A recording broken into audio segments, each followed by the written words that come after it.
Welcome to the Strong for Performance podcast, where we give coaches and consultants practical ideas for taking you to the next level in your business and in your life. I'm your host, Meredith Bell. I interview experts who've walked in your shoes and offer real-world experience that you can apply to your own journey.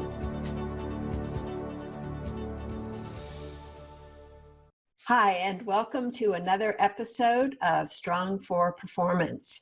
I'm your host, Meredith Bell, and I am delighted to have with me today Mark Mawhinney. Hi, Mark. Hi, Meredith. Thanks for having me. Oh, it's such a pleasure because it's been a number of years now that we've been connected, and I want to tell you a little bit about Mark. He is a lifelong entrepreneur. It goes way back, and he works exclusively now with coaches. So he has a breadth and depth of experience of working with hundreds of coaches and actually interacting with thousands of them. He has over 16,000 members of his Facebook group called The Coaching Jungle. And he also has two very successful podcasts. The one specifically for coaches is called Natural Born Coaches. And you have over 600 episodes for that one, I believe now, Mark. I do. So he has interacted with so many coaches over the years that he is going to provide a wealth of valuable information for us today. Mark, before we delve into the strategies and the content, would you just tell us a little bit more about your journey? Yeah, so thanks again for having me. I'm not just saying this, I don't say it to all the people I go on their shows, but you're one of my favorite people in the coaching world. So I was glad that you invited me on. But in a nutshell, I've been in the coaching world since 2014. And like you mentioned, my whole thing's helping coaches get more clients without paid ads is my thing. And before that, I was in real estate for about a decade through my 20s. So pretty much right out of university, once I graduated, I've never had a job. I'm unemployable with it, but I'm having a lot of fun. You know, it's a great business, coaching. That's great. And so one of the things I want to go into today, and this is kind of a broad question, but I know there are multiple facets to it, is thinking about the coaches who come to you to work with you to get you to help them grow their businesses. I'd like to really go deep into what are some of the kinds of things they struggle with. I can imagine a number of them we could put under the broad category of mindset, because that's one of the things that kind of holds many of us back from different things that we're doing. And then also talk a little bit about strategies you provide to help them with those different struggles. What would you say is the number one issue that people struggle with when they come to you? Well, you're right. Mindset's a big thing. A lot of coaches have imposter syndrome, just like anybody out in the world. Most humans can fall to that sometimes. And you would think, if anything, coaches would be more immune to that, because coaches are the ones reading 100 books a year. They're going to conferences. They're watching personal development videos on YouTube. They're just, everything's personal development, but that's human nature to have that imposter syndrome. But I would say the biggest issue that I see with people coming to me, the coaches, is overwhelm and confusion, not knowing what to do exactly. So a lot of new coaches jump into the business and they think all you have to do is slap up a website and, hey, I'm in business. You're going to get people rushing through the virtual doors.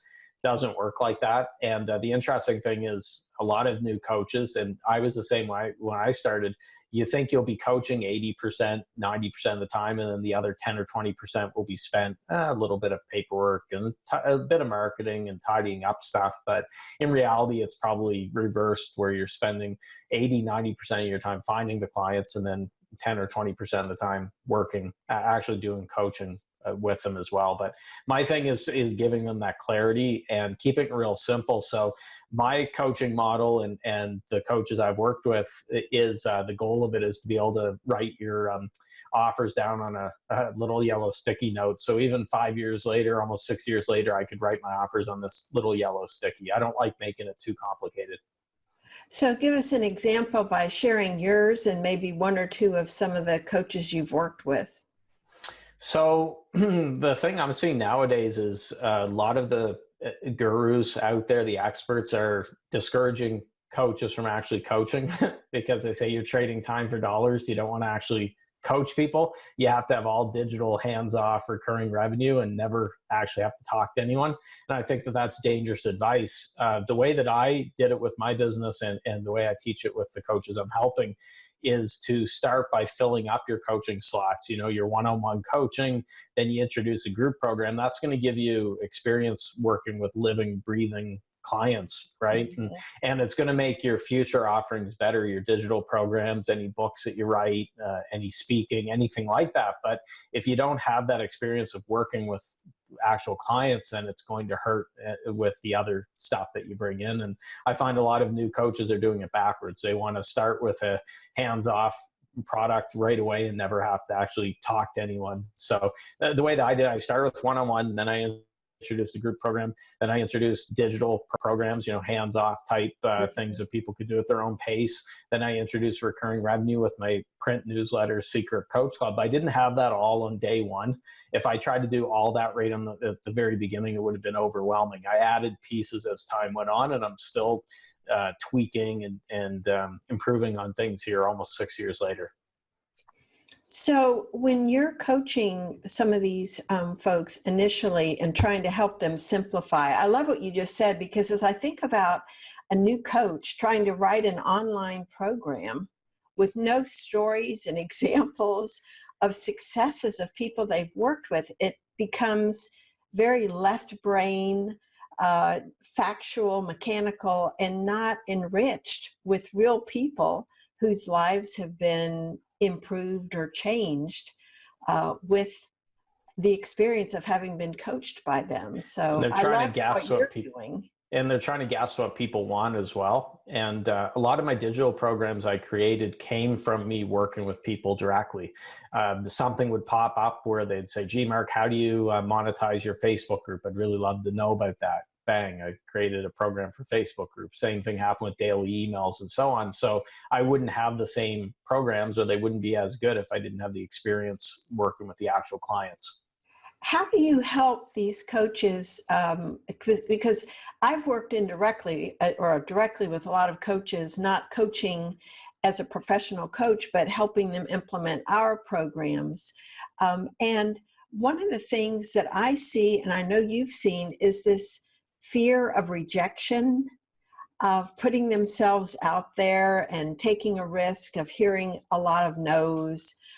How do you help them move past that concern to actually start asking more? Well, some people would probably disagree with this approach. I take the approach of shoving them into the deep end of the pool, which some people say that's mean, you don't do that, and they would have them dip their toes in the water.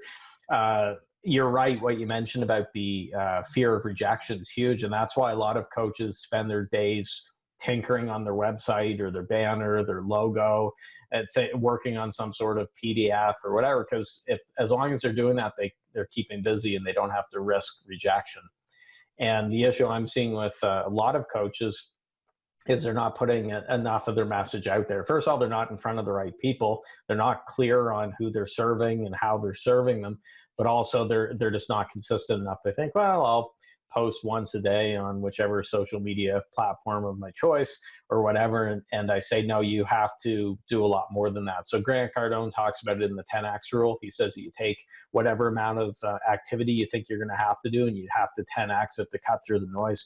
Because Meredith, you've been in a long time as well. That's a lot noisier now even than, say, 5 years ago. Yes. And it seemed noisy 5 years ago. Now it's like crazy. It's Wild West out there. So if you're posting once a day on Facebook and you think that's good enough, it's not. No, well, most of these platforms that I'm thinking of, especially Facebook and LinkedIn, where people's clients most likely hang out, depending on what type of coach they are, those platforms aren't even giving your posts very much visibility unless you get a lot of initial engagement with them. So it really is not a smart strategy to rely on that. And I think too many times we can convince ourselves, oh, I'm doing this, I'm doing that. But I think it comes down to doing the right actions. So from your perspective, what would be, say, the top 2 or 3 things that you'd recommend to a coach that you need to make these a priorities every day or every week? Well, I have something I call pillars for every coach should have. I think 3 pillars. And what I mean by that, that's things that you're doing to generate leads and generate business. And my 3 pillars, for example, and everyone else's is probably different, but my 3 are podcasting. That's on both sides of the mic. So it's natural born coaches, but also going on shows like this one. So there's podcasting, there's Facebook, especially the Facebook group, the Coaching Jungle, as you mentioned. And then the third one's email marketing with daily emails. So I know if I'm doing podcasting, Facebook, daily emails, then I'm good. Now, if somebody hates writing, I don't recommend doing daily emails. Or maybe you do them differently. You shoot a video and then your daily emails directing people to the video. But the big key is to choose those pillars. And there's 2 main criteria for the pillars. First of all, it should be something that you enjoy doing. Because if you don't enjoy doing it, you're not going to be consistent with it. And then you're not going to stick with it. And then the second criteria is it has to work. So the example that I've used many times is my favorite thing in the world could be screaming out my upstairs window at passersby in my subdivision and saying, hire me, hire me. And I love doing it. It's my favorite thing in the world. I can't wait to do it every day. That's probably not going to do it. I might get the odd crazy person that hires me that way. Who knows? But I'm being kind of silly there, but my point being that it has to be something that also works. Or if you're on a new social media platform that has 18 users in the world, you may love that platform. That's not going to do it. So if someone, let's say, doesn't want to start a podcast, doesn't have a group on Facebook, isn't really interested in doing daily emails, share some things that some of your coaching clients have done that our listeners could say, oh, I could do that. Let's get specific about what are some things they might implement. Well, they may stick with, for example, we mentioned videos. If your people are on Facebook, Facebook Live's a no-brainer, especially where Facebook's putting so much emphasis on that. Facebook, they love Facebook Lives. If I was starting over again, I would probably do a daily Facebook Live. I'll do 1 or 2 a week. I'm going to start doing more of them, but I would do a daily one if I was just starting out. When I started out with the podcast, it was a daily show for the first 300 episodes. So when I'm talking with people, I tell them it took me 6 weeks to get my first client from the podcast. And they say, oh, gee, that wasn't bad at all. And then I remind them, yeah, but it was a daily show. So 6 times 7 days a week is 42. That's the equivalent of almost a year of a weekly show. And this goes back to humans and human nature. Humans are impatient. So you're seeing coaches that will try doing Facebook Lives for 3 or 4 straight days or emails for a week, and then they don't get business from it. And they think, oh, this is stupid. Then they're off to the next bright, shiny object. So, I mean, Facebook Live's one of them. Maybe you like doing trainings, webinars, whatever you're doing, you should be growing your email list regardless because you own that email list. Maybe Instagram's your thing. If it's not my thing, I'm not an Instagram guy, but maybe you're more photogenic. You enjoy doing that. You're a visual person. Instagram could be your thing. The key is to think, where are my ideal people hanging out? Yeah, I was just thinking that too. And that kind of backs us up to the coach having clarity about who is it they really want to serve. And do you have some specific ways that you go about helping people identify who their tribe or audience ideally ought to be? Yeah. Well, what I do when I start working with it could be a new coach or it could be a coach looking for a fresh start, because I do work with some that have been at it 5 years. They're tired of their niche and they're looking for a change. We go right from the back to the very beginning, and I tell them, take the pressure off your shoulders. Don't think that you're going to have everything worked out on day one, because it never happens. I find a lot of coaches are putting way too much pressure on themselves to choose this perfect niche, and you just don't know. But what I say is take a yellow legal pad, jot down every potential niche that you're thinking of, and the little voice in your head is going to be telling you, ooh, can you make money that way? I don't know if you can make money. I say ignore that right now, because you can make money pretty much anyway coaching. There's someone I know that's a coach for strippers. She's a former stripper, and I think it's called Strip and Grow Rich. She's doing well. I was going to make a pun and say she's very polarizing, but we won't make any pole jokes. I know a coach that does is a handstand coach and doing apparently 6 figures a month, which blew me away.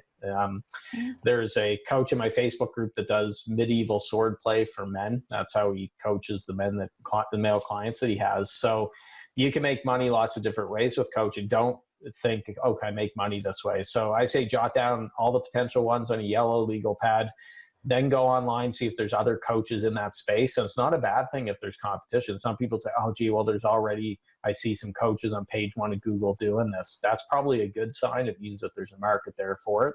A next step I recommend doing is, and start a separate email account for this. Don't use your main one because it'll get gunked up, but start a research Gmail or Hotmail account and sign up for their lists, see what they're sending out to subscribers for their lead magnet, see how they're talking to their people, see what they're offering.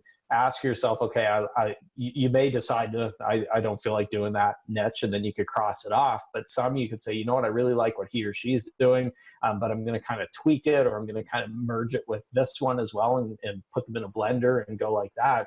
And if you do it that way, you can narrow it down to a handful of ones that are your potential niches or focus, and then you're a lot closer to finding out what the answer is. But you may go through a couple evolutions. I know a coach who's very successful. He's gone through 4, he told me, in the last 15 years or 12 years or something.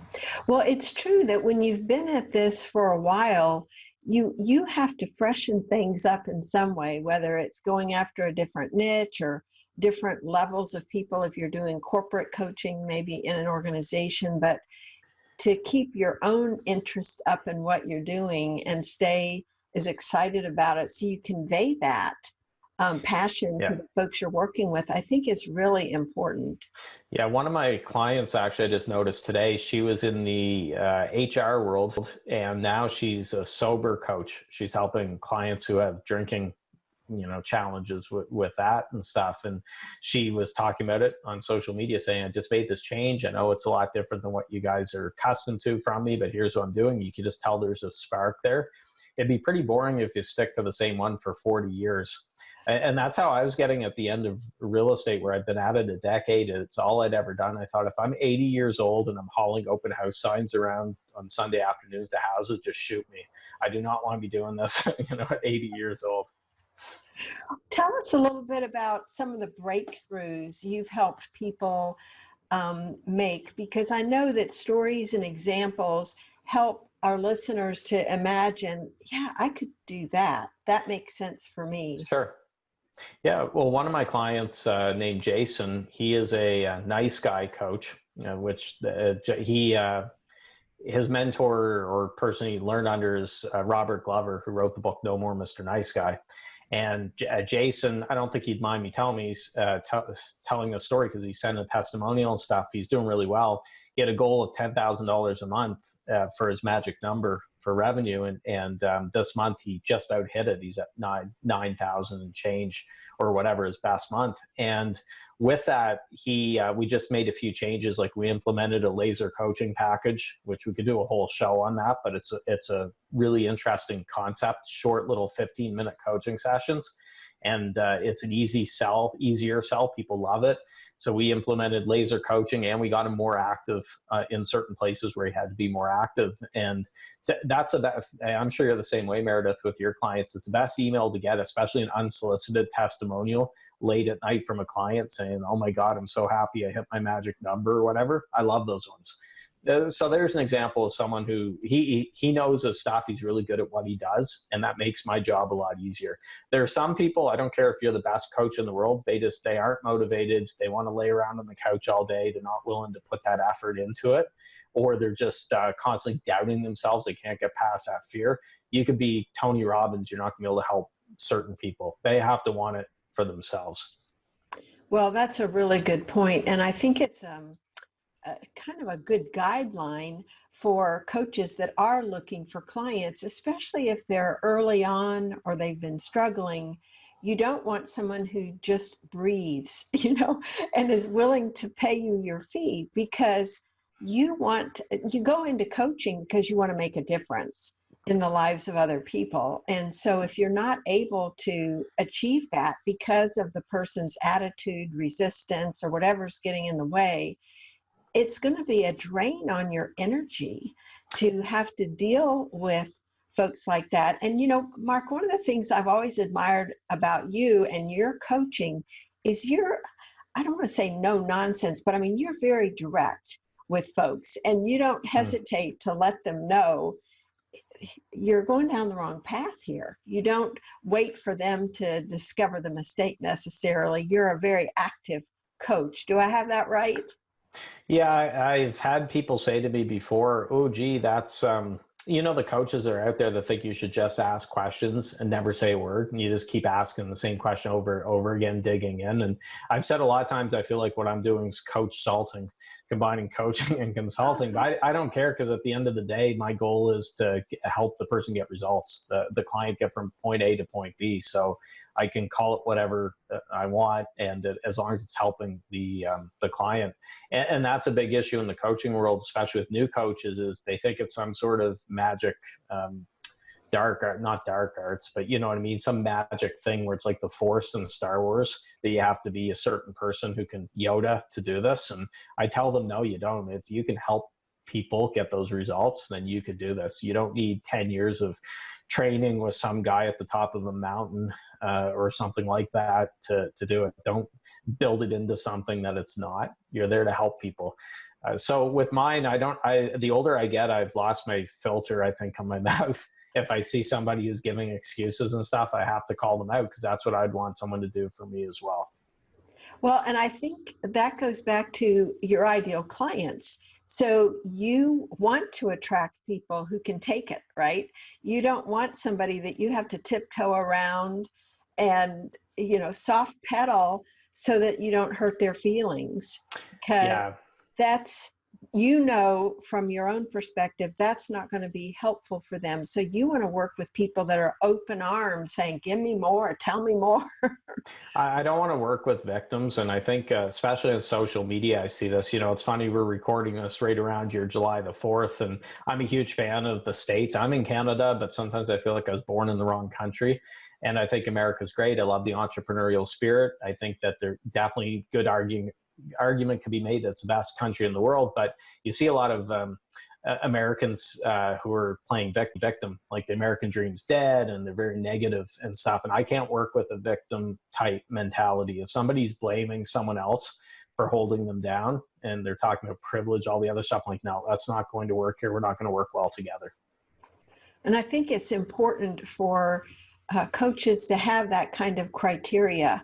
And it would be worth them making a list, of not just the industries or niches they want to focus on, but what does that person look like in terms of their attitudes, not just what kind of work they do or some of the other more objective criteria, but more about who is the right person. So for you, how would you describe, other than they're not a victim, what are other criteria that you use that might be useful for other coaches to consider?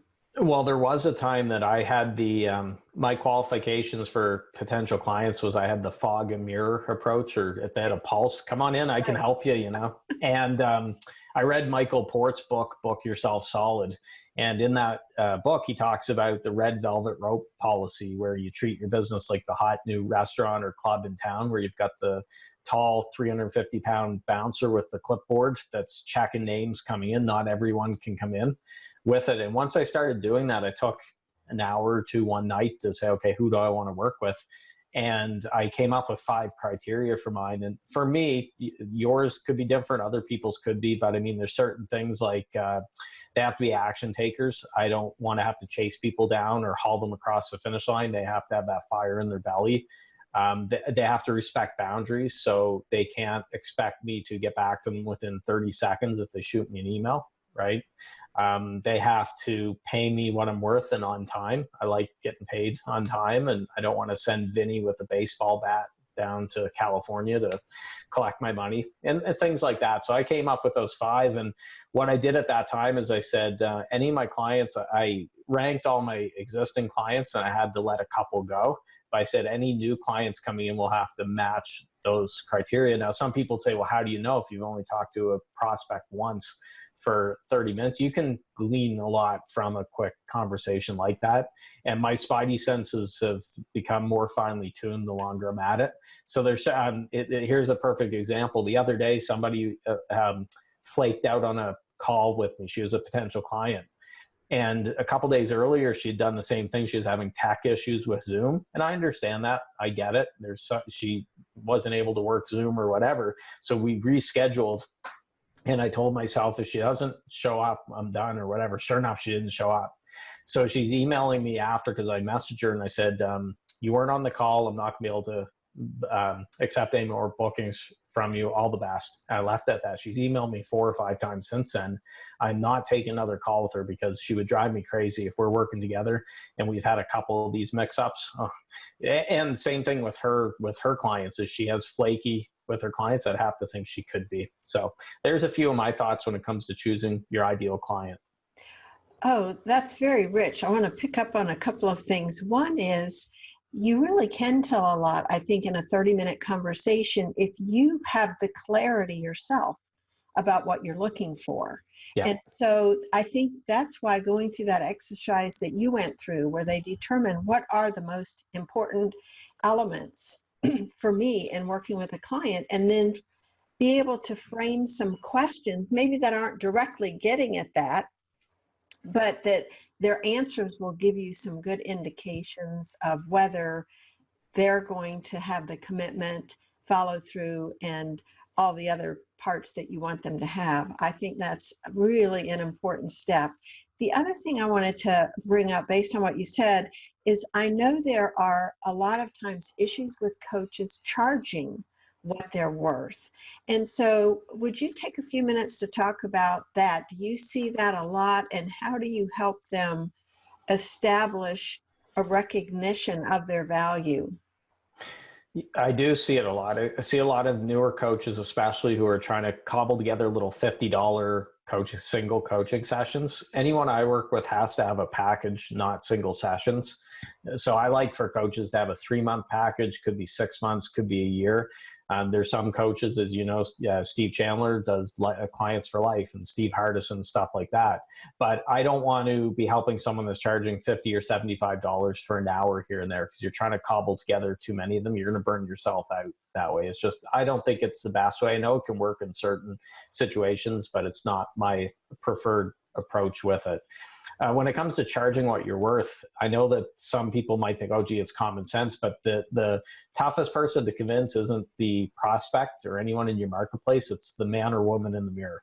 So once you convince yourself that you're worth that, then the rest of it's easier. People can pick up on, and you know me, Meredith, I'm more of a meat and potatoes guy. I'm not into energy or woo-woo and manifesting a whole lot. But there is a certain energy people could pick up on if you're not sure of it.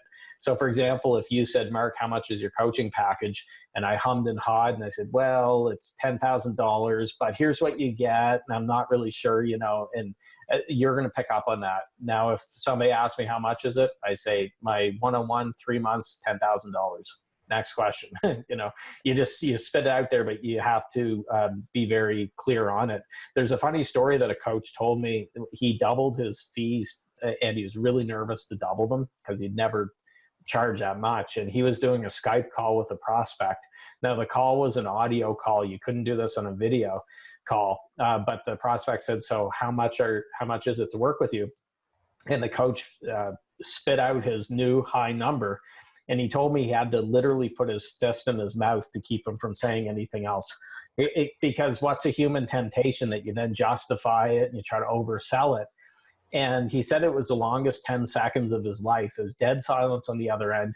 And then the person said to him, great, how do I pay? And he's like, oh, geez. But that was very nerve-wracking for him. For someone to have to shove their hand in their mouth to keep them from talking shows the challenge that coaches have. You know, that is so true, because in the moment, we want to fill the space.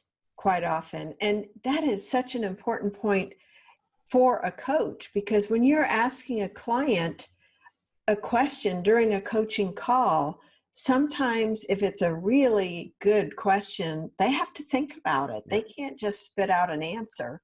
And the importance of patience and waiting and silence to give a person time to think, I think is just as important when you're asking the sales question of, after giving a quote about your price. So if they could apply that same mindset to that part of the interaction as they do when they're coaching, I think that that is an important piece. It seems to me a lot of folks who go into the coaching profession do it because they love serving and helping and giving to others.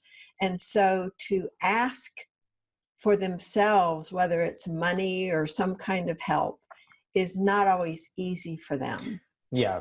Me coming from a real estate background, it was easier for me because it was always you had to sell or you didn't eat.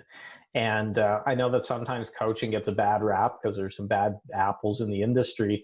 I'm coming from real estate, which was down around politicians and used car salesmen. So for me, it was actually a step up with it. But I was used to selling, and I'm very grateful for my time in real estate because I didn't have a lot of those hangups because I had built up my real estate business. The issue with coaching is a lot of coaches come from maybe an HR background. They were a nurse, they were a teacher, something like that, where they never had to sell. They got paid every second Thursday and they got paid the same amount. It was in their account. Now all of a sudden they have to sell, and it gets a little bit weird.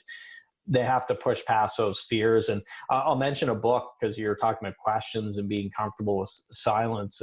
One of the best books I've come across is called Coaching Questions by Tony Stoltzfus. I believe I may have butchered his last name, but it's a great book with lots of coaching questions. And you have to get comfortable with the sound of silence. So if you have to listen to Simon and Garfunkel as you go about your day, the sound of silence, do that, but you have to be comfortable with it. That's great. Well, thank you for that tip for the questions book. Speaking of people coming from these different backgrounds, it seems to me that another aspect that you would have to help them with is this idea of if they're putting themselves out there on social media or even sending emails to a select list, avoid being safe and be a little daring. But the thing that holds them back is fear of criticism. And so I know you have dealt with criticism probably with ease these days, but what do you say to clients who have that as something that's holding them back? It gets easier the more you do it, but you don't have to do it. I like to, I don't know. There's something about me that I like to poke the bear or rattle the cage from time to time, and that's not everybody's style. So sometimes I will go in with like a more political type post or whatever, but it fits in with my business philosophy. I had a client ask me the other day, she's like, do I have to talk about politics to be polarizing because I'm not really interested in politics? I said, no, not every coach should be. A way to be polarizing could be if you're a health coach, if you don't agree with CrossFit, for example, you don't think it's good, you're going to get beat up a bit from there because there's a lot of CrossFit fanatics. Or if you don't believe in a certain diet, then putting out an opposing point of view, whatever niche you're in, if you look at what a commonly held belief in that niche, and as long as you believe the position you're taking, don't make it up or whatever. But if you believe something completely opposite, don't be afraid to put it out there and then defend it.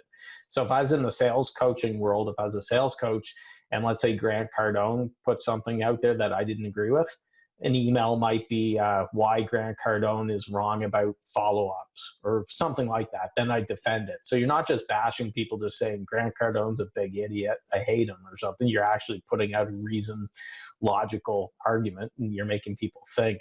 That's a better approach than just vomiting out motivational quotes all day long or sharing Oprah quotes, Tony Robbins, things like that. And don't get me wrong, I like motivational quotes, but people want to hear from you, and to stand out, you do have to poke the bear at times and not be afraid to polarize. So I always say, stay away from the mushy middle. The rewards are outside of that. That's such a good point, because too often we want to do what we consider safe, and not rock the boat, when in reality, if you are pushing away certain people, you're drawing to you the ones that are your ideal clients. So the more you're willing to take a stand, and I agree with you, the older we get, the more we're willing to take a risk. It's like, who cares?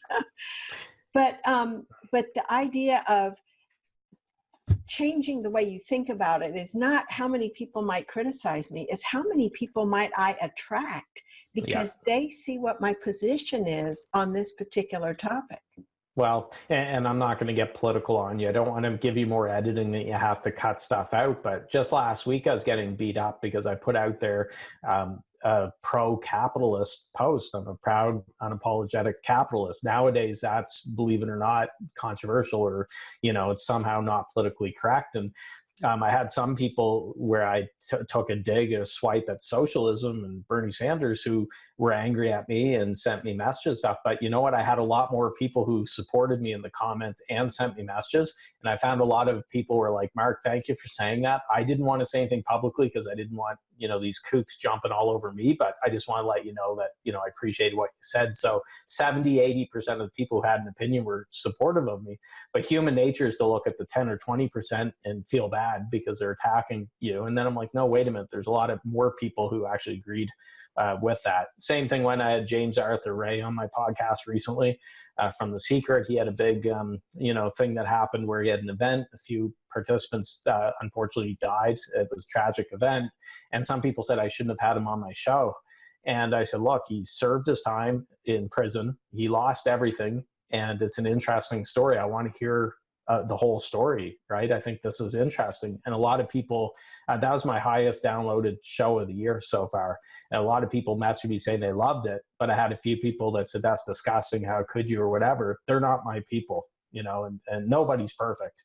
And I said, look, I'm not blaming the families of the people who passed away. I would be thinking the same thing if my son was involved with that. But I'm going to have him on the show because it's an interesting story. And I think people deserve a second chance. That's great. And one of the things that's kind of coming to mind here is something that I think can apply to these coaches for themselves and as they work with clients or talk to prospective clients. And that's the idea of observing versus judging, where we judge ourselves, sometimes for making mistakes or taking a risk that we wish we hadn't, or we judge other people for what they did, like you having him as a guest. When if we simply observe it and say, well, that was interesting, without the need to label it as good or bad, right or wrong, I think we can live a lot happier lives within ourselves because we're not always keeping that list of, well, what did this person do or what did this person not do? And I think that's especially important with coaches when working with their own clients to keep that open mind. Yes. So it doesn't feel good to be attacked. Don't get me wrong. I was kind of annoyed with a few of the messages last week, but at the end of the day, the positives outweigh the negatives. And I would rather do that than just play it safe and be posting whatever the mind of man can conceive and believe it can achieve. Don't get me wrong. That's a great quote, but I would rather put out my opinions to draw my ideal clients. And that's a better way to do it. So I think that's an excellent way for us to kind of wrap up too, is to look at, to encourage coaches to look at who am I, what do I stand for, and how can I communicate that in the world so that the people who resonate with me and my message are drawn to me. If we do play it safe in the middle with these quotes, who's going to get to know who you are in doing that? So I think the overall question is, how can I become known, and what am I willing to tolerate in terms of criticism or rejection in order to get out there in a big way to reach my ideal clients? yeah, one of the reasons I like poking the bear sometimes, and is I've had coaches tell me, Mark, they'll laugh at if I show a screenshot of a troll or something like that who's commented or sent me a nasty message, and they're like, "Thanks for sharing that because you had to laugh about it," and I realized it wasn't the end of the world. So by me sharing those things, I show that, hey, it's who cares? Someone 1,000 miles away in their mom's basement shot you a message, a keyboard warrior. It's not the end of the world. Have fun with it. Don't take yourself or your business too seriously. Just get out there, have fun, help people, make money, feel good about making money and helping people. That's such a great advice to end with, because I think we can take ourselves so seriously, especially when we're looking at where's our income coming from. And if we can relax, enjoy the process, and have that, take time to have that clarity instead of, as you were saying, stay busy. Working on our websites and doing things that fill our days but don't fill our bank accounts. Yeah, it's got to move the needle. So Thoreau has a quote. He says, "It's not enough to be busy, so are the ants. The question is, what are you busy at doing?" That's good. great. That's a good quote. I know I kind of crapped on quotes earlier, but that's a good quote for coaches to remember. Well, there are these quotes that are important, I think, for us to have in mind to keep us on track, so we make sure we are doing the right things. Mark, it's been a pleasure having you with me, and you've shared so many great nuggets. I know that no matter what level of experience a coach has, they're going to take away a lot of great information from today. So thank you so much. Thank you for having me. Thanks for tuning in to the Strong for Performance podcast. Now head over to growstrongleaders.com to learn how our tools can increase your impact with clients and expand your business. And while you're there, grab our free ebook, The 5 Secrets to Getting Better at Anything. Until next time, I'm Meredith Bell. Make it a great day.